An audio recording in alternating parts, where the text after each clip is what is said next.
नमस्कार, उपभोक्ता मंच में आपका स्वागत है। पूर्वांचल डिस्कॉम में ईमानदारी पर जीरो टॉलरेंस नीति पर बड़े ही ढंग से अमल किया जा रहा है। खाओ और खिलाओ नीति में शामिल सभी किरदार खुश हैं और इसे सफल मान रहे हैं। बेखौफ भी हैं क्योंकि जांच का कोई डर नहीं है और यदि जांच हो भी गई तो औपचारिकता होंगी और इसमें क्लीन चिट मिलना तय है। आम आदमी का शोषण होना और सरकार की छवि को लेकर सोचना सरकार की जिम्मेदारी है। सरकार में बैठे ओहदेदारों को जब फुर्सत होगी और वो जब उचित समझेंगे तो उनके द्वारा किसी कार्यवाही की उम्मीद भर की जा सकती है। वाराणसी शहरी सप्तम खंड में केबल बक्सा भरने के कार्य में पिछले काफी समय से करोड़ों रुपए के फर्जीवाड़े के बिल के भुगतान की जानकारी मिल रही है। 12 जून 2025 को एक फर्म की 5,70,565 रुपए की कुल 47 कार्यों से संबंधित बिल भुगतान की कार्यवाही के लिए दी गई है। नियमों के मुताबिक केबल बक्सा से संबंधित कार्य जिस अवर अभियंता के क्षेत्र में संबंधित ठेकेदार के द्वारा करवाया जाता है, उसकी बिल संबंधित क्षेत्र के अवर अभियंता के द्वारा अप्रूव्ड करने के बाद ही कार्य की एमबी करने के बाद भुगतान की प्रक्रिया आगे बढ़ाई जाती है।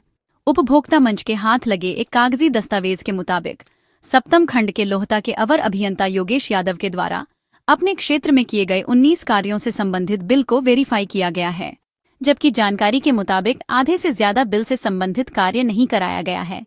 ईआरपी से भी सामानों के स्टोर से लेन देन का भी कोई रिकॉर्ड मेल नहीं खाता। दरअसल ये एक बड़ी अनियमितता की तरफ इशारा करता है। ठेकेदार के द्वारा सप्तम डिवीजन को प्रेषित 47 कार्यों में से 15 बिल, जो लगभग 1.25 लाख के बताए जाते हैं, फर्जी हैं। ये तो साफ तौर पर गड़बड़ी का मामला है। उपभोक्ता मंच को इस बाबत जानकारी होने की भनक के बाद 5 अगस्त को पूरे दिन अधिशासी अभियंता कुलदीप सिंह अपने कार्यालय में बैठकर अपने अधीनस्थों से संबंधित मामले को दबाने की हिकमत ढूंढते रहे। लगता है अधिकारियों की तरफ से मामले को छुपाने की पूरी कोशिश की जा रही थी। विश्वस्त सूत्रों के मुताबिक लगभग 6 माह पूर्व भी केबल बक्सा के कार्य से संबंधित दिए गए बिल में आधे बिल से संबंधित कार्य फर्जी हैं।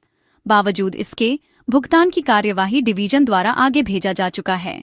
पिछले 3 वर्षों में इस फर्म के द्वारा केबल बक्सा से संबंधित कार्य की जांच करा ली जाए तो करोड़ों रुपये के घपले की संभावना से इनकार नहीं किया जा सकता, किंतु इसकी तस्दीक जांच के बाद ही की जा सकती है। वाराणसी शहरी प्रथम मंडल में अधीक्षण अभियंता के पद का अधिशासी अभियंता आरबी शर्मा को अतिरिक्त कार्यभार सौंपा गया है।